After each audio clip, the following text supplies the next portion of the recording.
lagi bersama kami di Kabar Siang. Kami akan menemani siang Anda dalam 25 menit ke depan bersama saya Nur Aziza dan saya Devan Satria Adinata. Tetaplah bersama kami di Kabar Siang.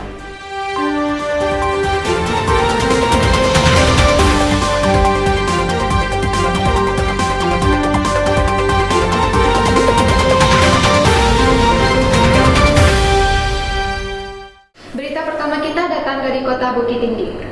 Kasus COVID-19 belum hilang, terus merambat dan menyebar luas di Kota Wisata Bukit Tinggi. Berikut ini laporan kami yang terkini terkait dengan Polres Bukit Tinggi yang terus menangani dan menangani COVID-19. Polres Bukit Tinggi terus berjibaku menekan peredaran COVID-19. Setiap hari, Polres dan tim gabungan gencar melakukan razia justisi terhadap masyarakat yang melanggar protokol kesehatan COVID-19 dan melakukan penyemprotan disinfektan di seputaran kota, khususnya di pusat keramaian seperti pasar dan objek wisata. Penyemprotan disinfektan menerjunkan 1 unit mobil water cannon dari Satbrimob Polda Sumatera Barat. Disinfektan disemprotkan ke benda yang sering bersentuhan dengan masyarakat agar virus yang menempel tidak memicu penyakit. Personil Polres juga tidak bersegan-segan menindak masyarakat yang masih membandel dalam mematuhi protokol kesehatan COVID-19. Karena saat ini jumlah masyarakat yang terpapar virus COVID-19 bertambah dan mengancam lingkungan sekitar. Terima kasih atas liputannya, Windy. Setelah informasi terkait COVID-19 tadi, kami akan membawa Anda ke berita objek wisata. Anda bingung bagaimana Anda menghabiskan waktu untuk liburan? Objek wisata pertama yang kami sarankan kepada Anda bagi yang ingin memanjakan mata Anda dengan panorama yang indah dengan budget yang murah, objek wisata Desa Terindah Pariangan salah satunya. Boleh ikut liputannya. Pariangan. Pariangan merupakan nagari di Kecamatan Pariangan, Kabupaten Tanah Datar, Provinsi Sumatera Barat. Nagari ini terletak di lereng Gunung Marapi pada ketinggian 500 sampai dengan 700 meter di atas permukaan laut. Menurut Tambo Minangkabau, Pariangan merupakan nagari yang tertua di ranah Minang, sekaligus nagari terindah di dunia atau disebut dengan desa terindah di dunia. Di jalan utama menuju desa wisata ini, para pengunjung akan ditemani oleh jalan yang berkelok dengan pemandangan hijau yang begitu asri, yakni hamparan sawah yang sangat subur dan pepohonan rimbun. Rumah-rumah gadang khas Sumatera Barat yang berada di wilayah perkampungan Nagari Pariangan juga tidak biasa. Meskipun padat, rumah penduduk yang dibangun bertingkat-tingkat mengikuti kontur atau pola dari lereng gunung terlihat rapi dan sedap dipandang mata. Setiap jengkel mata memandang selalu terlihat atap gonjong yang runcing. Meskipun terlihat tua, rumah-rumah tersebut masih terlihat apik dan khas karena motif-motif Minang. Uniknya, masyarakat desa membangun rumah-rumah tersebut secara tradisional dan tanpa menggunakan paku. Tak hanya rumah-rumah yang menjadi daya tarik Desa Nagari Pariangan, Masjid Islah yang dibangun pada abad ke-19 pun turut menarik pengunjung. Bangunan tertua yang dibangun Syekh Burhanuddin, seorang ulama terkemuka di Minangkabau, tekstur atapnya, melainkan arsitekturnya menyerupai kuil-kuil di Tibet. Masjid tua ini telah mengalami renovasi sebanyak 2 kali, yaitu pada tahun 1920 dan 1994. Yang semakin membuat masjid ini unik adalah terdapat pancuran air panas langsung dari Gunung Merapi. Nagari Pariangan juga menjadi desa pertanian pertama di Minangkabau. Kesuburan tanahnya tidak perlu diragukan lagi. Pertanian menjadi sumber pandangan masyarakat Nagari Pariangan. Karena begitu menghormati para leluhur dan menjunjung tinggi peninggalan sejarah, sepetak sawah di sana dijadikan situs peninggalan. Ya, sawah gadang Setampang Baniah yang merupakan sawah pertama yang dibuka oleh Datuk Totaro Garhano, leluhur masyarakat Minang, telah dijadikan cagar budaya oleh masyarakat setempat. Hal tersebut sebagai bukti bahwa masyarakat Nagari Pariangan begitu menghormati situs-situs bersejarah. Warisan dari para leluhur, sawah pertama tersebut berada di ujung jalan desa. Terima kasih atas liputannya Anda. Bagi Anda pecinta alam dan ingin menghabiskan waktu liburan Anda dengan bagaimana? Wisata Gunung Kasumbo, Sungaiang, Kabupaten Tanah Datar bisa menjadi pilihan Anda. Berikut liputannya. Nagari Sungaiang yang terletak di Kabupaten Tanah Datar, Sumatera Barat punya banyak pesona yang bisa dinikmati oleh wisatawan. Salah satunya Puncak Gunung Kasumbo atau dengan nama lain Puncak Bukit Kayu Sabatang. Sejak tahun 2018, pemerintah Nagari Sungayang sudah meresmikan jalan baru di bagian tengah dan samping Gunung Kasumbo. Jalan baru ini membuat akses naik ke puncak semakin mudah. Jalanan ini memudahkan sepeda motor bisa naik sampai ke atas. Jadinya, untuk dapat menikmati pemandangan indah dari Gunung Kasumbo, masyarakat hanya membutuhkan waktu 10-15 menit saja. Sebelumnya, untuk mencapai puncak Gunung Kasumbo, masyarakat atau pendaki harus menjalani jalan setapak dan memakan waktu beberapa jam. Jadinya, orang yang naik ke sana hanya kalangan pemuda saja. Salah satu pemuda di Nagari Sungayang, Ilham, mengatakan awal dibukanya akses ke Gunung Kasumbo, minat terhadap panorama di sana menjadi pesat. Namun karena wabah COVID yang terjadi 1 tahun terakhir, pengunjung jadi semakin berkurang. Banyak kegiatan yang dilakukan sebelum Corona, sebelum ada COVID-19. Contohnya jalan santai dan event-event lainnya.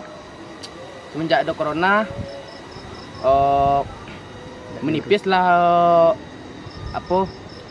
orang pengunjung-pengunjung untuk datang ke Bukit Kayu Sabatang. Mangko kini agak kurang terawat, kurang terurus. Kalau menurut awak kok tampaknya masih asri, masih belum ada yang penebang pohon liar belum ada nampak di sekolah. Jadi bisa dikecen rancak lah tampek kok untuk dikunjungi oleh penduduk yang alun tahu tampek kok lah itu. Jadi intinya tampek kok masih asri, rancak. Top. Nah, bagaimana? Jika Anda tertarik ke puncak Gunung Kasumbo, silahkan berkunjung ke Nagari Sungayang, Kabupaten Tanah Datar, Provinsi Sumatera Barat. Dari Sungayang, Fatur Rahman melaporkan. Terima kasih atas liputannya, Fatur. Setelah ini kami akan memberikan informasi lanjut tentang wisata yang lainnya. Tetap bersama kami setelah jeda pariwara berikut ini. Tetap bersama kami di Kabar Siang.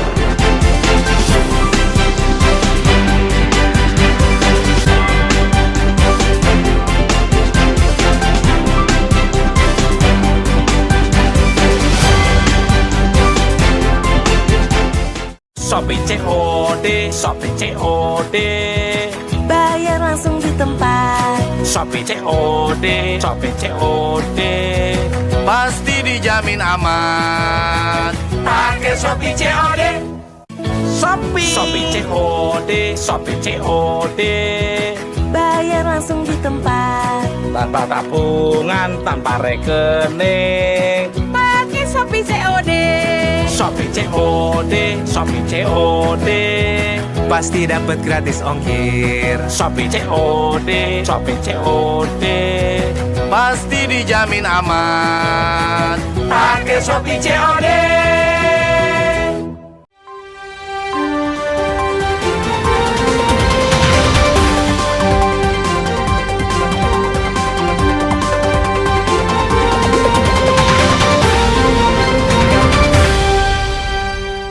Terima kasih Anda masih bersama kami. Destinasi memukau mata berikutnya datang dari Kabupaten Damastraya. Mata Anda akan dipuaskan dengan pesona Candi Padang Roco yang terletak di Kabupaten Damastraya. Bagaimana informasi selanjutnya? Berikut liputan. Halo semuanya, apa kabar? Jumpa lagi dengan saya Angga Anggara di Anggara News. Kali ini kita akan mencari sebuah peninggalan sejarah yang berada di Kabupaten Dharmasraya. Yuk, seperti apa sih bangunannya dan apa sih hal-hal yang menarik yang ada di dalamnya? Yuk kita simak video ini.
Assalamualaikum warahmatullahi wabarakatuh. Jumpa lagi dengan saya Angga Anggara di Anggara News. Kali ini saya sedang berada di kawasan situs peninggalan sejarah yang berada di Kabupaten Dharmasraya, yaitu Candi Padang Roco. Candi Padang Roco terletak di Kenegarian Siguntur, atau lebih tepatnya di daerah aliran Sungai Batanghari. Yuk kita intip apa-apa aja hal-hal menarik serta fakta-fakta menarik yang ada di dalam Candi Padang Roco ini. Candi Padang Roco. Candi Padang Roco terletak di jorong Sungai Langse, Kenegarian Siguntur, Kecamatan Stiung, Kabupaten Dharmasraya. Secara geografis, situs ini terletak pada sebuah dataran pada ketinggian sekitar 160 mdpl dan terletak pada posisi 1 lintang selatan dan 1944 bujur timur. Lokasi candi sendiri berada di sebuah pulau yang dipisahkan oleh sebuah sungai dengan nama Sungai Dareh. Hal yang mempersulit akses ke lokasi candi adalah transportasi dan dana yang memadai karena hanya mengandalkan rakit untuk memobilisasi masyarakat. Wilayah Dharmasraya pada dahulunya pernah menjadi pusat pemerintahan dan ibu kota kerajaan Melayu mulai tahun 1286 sampai dengan tahun 1347 Masehi, telah diakui oleh para sarjana sejarah dan arkeologi. Daerah Sungai Langse sendiri merupakan lokasi ditemukannya Lapi Arca Amokpahasa yang dikirim oleh Raja Kertanegara ke Tanah Melayu. Candi Padang Roco merupakan candi bernafaskan agama Buddha. Keberadaan Candi Padang Roco merupakan salah satu bukti bahwa pada dahulunya wilayah pernah dijadikan sebagai pusat pemerintahan, sehingga perlu dibuat candi-candi sebagai sarana ibadah raja, keluarga, atau rakyatnya. Situs Candi Padang Roco memiliki tinggalan berupa 4 buah candi, yaitu Candi Padang Roco 1, 2, 3, dan 4. Candi Padang Roco 1 merupakan candi induk dari ukuran 21 meter x 21 meter dengan ketinggian struktur bata sekitar 90 cm dan pada bagian tengah sekitar 3 meter. Bangunan induk ini mempunyai 3 masuk pada keempat sisinya dengan orientasi barat daya timur laut. Candi Padang Roco yang kedua yaitu merupakan candi yang terbuat dari konstruksi susunan batu bata berdenah bujur sangkar dengan ukuran 4,40 x 4,40 meter. Tinggi bangunan yang masih tersisa sekarang 1,28 cm. Pintu masuk pun dan tangga yang menjadi arah hadap terletak di sisi barat, sehingga bangunan candi tersebut berorientasi ke barat timur laut. Sedangkan foto Candi Padang Roco yang kedua yaitu merupakan bangunan dengan struktur bata, memiliki denah bujur sangkar terdiri dari 3 undakan. Undakan pertama terletak pada A paling atas berukuran 2,2 meter dengan tinggi bangunan yang masih tersisa di bagian selatan yang terdiri dari 7 lapis bata. Pada bagian barat daya candi terdapat sebuah kolam yang mungkin dulunya merupakan tempat mencuci kaki sebelum masuk ke candi. Sedangkan Candi Padang Roco 4 masih berupa reruntuhan batu bata di sudut belakang Candi Padang Roco 2. Nah, sekarang kita sudah berada di dalam Candi Padang Roco, yaitu di mana salah satu dari 3 candi yang berada di Kabupaten Dharmasraya. Langsung saja saya sudah memiliki narasumber, yaitu dengan Bapak siapa? Irfan Alfiansyah. Dengan Bapak Irfan Alfiansyah. Pak, kami mau nanya Pak, ada apa saja sih sejarah dari Candi Padang Roco ini Pak? Begini, kalau kita berbicara tentang sejarah Candi Padang Roco ini sebenarnya awal mula sekali itu pada tahun 1909, yaitu pada masa penjajahan kolonial Belanda. Seorang ahli pemetaan di masa Belanda namanya Westneck melakukan penjajakan. Akhirnya pada tahun itu dalam laporan tertulis yang ia sampaikan diketahui terdapat beberapa peninggalan sejarah di daerah ini khususnya, yaitu ada Candi Pulau Sawah, ada Candi Lubuk Bulan, dan Candi Padang Roco ini. Nah, sejarahnya itu seperti ini. Pada tahun 1991, yaitu situs yang mana situs peninggalan budaya yang ada di sini, tepatnya Candi Padang Roco ini, itu telah terdata. Dan akhirnya pada tahun yang sama, pada 1991, yaitu Suaka Perlindungan Sejarah dan Purbakala akhirnya telah meneliti dan mengetahui bahwa wilayah ini dahulunya merupakan pusat dari kerajaan Melayu tua, di mana pada itu di Sumatera ada 2 kerajaan besar, yaitu Sriwijaya yang ada di Palembang, kemudian Melayu kuno ada di sini. Nah, situs ini sendiri sebenarnya telah mengalami beberapa kali pemugaran, yaitu pada tahun 1995, 96, 97, 98, 2002, 2003, dan terakhir 2004. Nah, kenapa wilayah ini dinamakan Candi Padang Roco? Karena wilayah ini berada di sekitaran daerah aliran Sungai Batanghari, di mana pada waktu itu ditemukan suatu arca Bairawa, yaitu arca yang dinamakan arca Roco, di mana pada tahun 1935 arca Roco ini dibawa ke benteng Fordekok Bukit Tinggi, dan akhirnya pada tahun 1937 akhirnya dipindahkan ke Museum Nasional Jakarta. Nah, adapun untuk wilayah sendiri, di komplek Candi Padang Roco ini terdiri dari 3 candi. Candi yang pertama yang bisa kita lihat, candi yang terbesar, yaitu berada di ketinggian 118 meter di atas permukaan laut. Nah, ukurannya yaitu sekitar 25 kali 25 meter kubik, kurang lebih seperti itu. Baiklah, itulah penjelasan terkait sejarah Candi Padang Roco, di mana dari ketiga candi ini yaitu adalah peninggalan sejarah dari Kabupaten Dharmasraya. Baik, itulah laporan saya dari Anggara News, kembali ke studio. Terima kasih atas liputannya Angga. Berita selanjutnya datang dari Kabupaten Tanah Datar, berita objek wisata yang penuh dengan kisah dan histori sejarahnya. Destinasi Cagar Budaya Batu Batikam merupakan objek wisata yang tepatnya berada di Kota Batu Sangkar. Berikut liputan selengkapnya. Di Sumatera Barat, Kabupaten Tanah Datar, terdapat salah satu objek wisata yang sangat menarik dan bersejarah, yaitu objek wisata Batu Batikam. Di sana ada banyak sekali jejak-jejak mitologi yang masih dapat dinikmati hingga hari ini.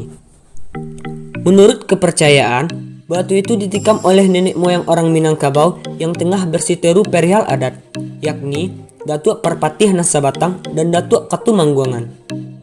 Perseteruan itu berujung pada kedamaian dengan menikamkan keris pada sebuah batu. Wujud dari kedamaian itu pula, sistem kekerabatan berdasarkan garis keturunan ibu di Minangkabau menjadi warisan budaya dari kedua tokoh tersebut. Situs Batu Batikam berada pada area seluas 1.800 meter persegi di Kabupaten Tanah Datar. Sekeliling itu dipagar, dirawat, serta ditanami tanaman perdu sebagai hiasan. Jenis batuannya adalah batuan andesit, keras dengan lubang pipih menembus batu di bagian atasnya. Lubang itu memang mirip bekas tikaman senjata tajam. Batu ini berukuran tinggi 55 cm, tebal 20 cm, dan lebar 45 cm. Dulu, menurut riwayatnya, situs ini merupakan sebuah area gelanggang berbentuk batu segi panjang tempat tetua adat dan masyarakat berkumpul untuk bermusyawarah. Masyarakat kemudian menamakannya sebagai Medan Nan Bapaneh. Hari ini, Medan Nan Bapaneh tidak hanya tampak, namun jejak masa lalu tersebut tampak tidak hanya ada di situs Batu Batikam itu saja. Sebuah pohon beringin besar yang tampaknya sudah berumur ratusan tahun tampak seperti menaungi situs tersebut. Hal itu membuat suasana terasa sangat berbeda ketika berada di dalam area situs tersebut. Akan tetapi, hal inilah yang justru membuat situs tersebut menjadi layak dikunjungi. Aura mistis dan suasana yang membuat bulu kuduk berdiri ketika berada di area situs itu menjadi salah satu daya tarik untuk wisatawan yang ingin merasakan romansa kekayaan budaya Minangkabau yang syarat dengan mitologi. Batu Batikam tu dulunya Tok Pertihan Nasabatang untuk Temangguang berselisih faham perkara adat sampai Tok Pertihan Nasabatang menikam batu. Terima kasih atas liputannya kami. Berikut kami akan membawa Anda informasi tentang kesehatan.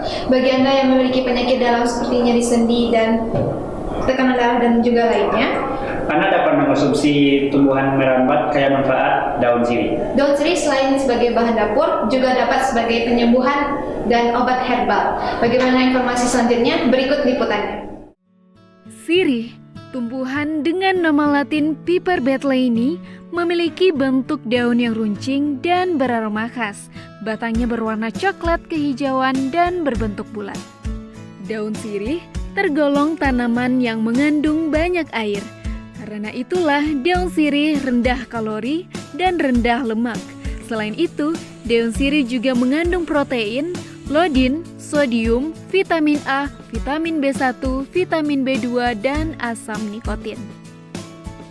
Daun sirih dipercaya mampu mengobati berbagai penyakit seperti sakit gigi, pendarahan, tekanan darah, diabetes, menangkal kanker, menjaga kesehatan mulut, meredakan nyeri sendi, diare, asma, keputihan, meredakan batuk, dan masih banyak lagi.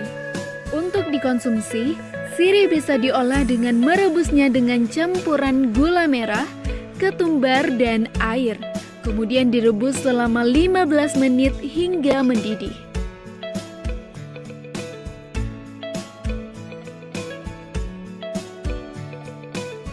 Setelah itu, rebusan ini disaring dan ditunggu suhunya sedikit menurun, lalu diminum. Ramuan ini bisa berfungsi meredakan batuk, menghilangkan keputihan, meredakan gangguan pernafasan atau asma, dan menghilangkan bau badan.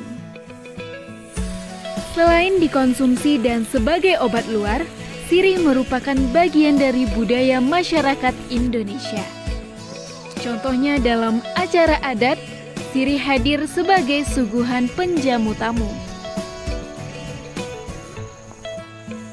Kekayaan flora di Indonesia seharusnya membuat kita selalu bersyukur dan memanfaatkannya sebaik mungkin, dengan menjaga kelestariannya hingga bisa dinikmati anak cucu kita nanti. Dari Agam, Sumatera Barat, Tim Liputan melaporkan. Terima kasih kepada Anissa atas liputannya. Demikianlah liputan kabar siang kali ini. Saya Nur Aziza dan saya Gilvan Hendria Adinata. Bersama tim kabar siang mohon undur diri. Terima kasih dan sampai jumpa.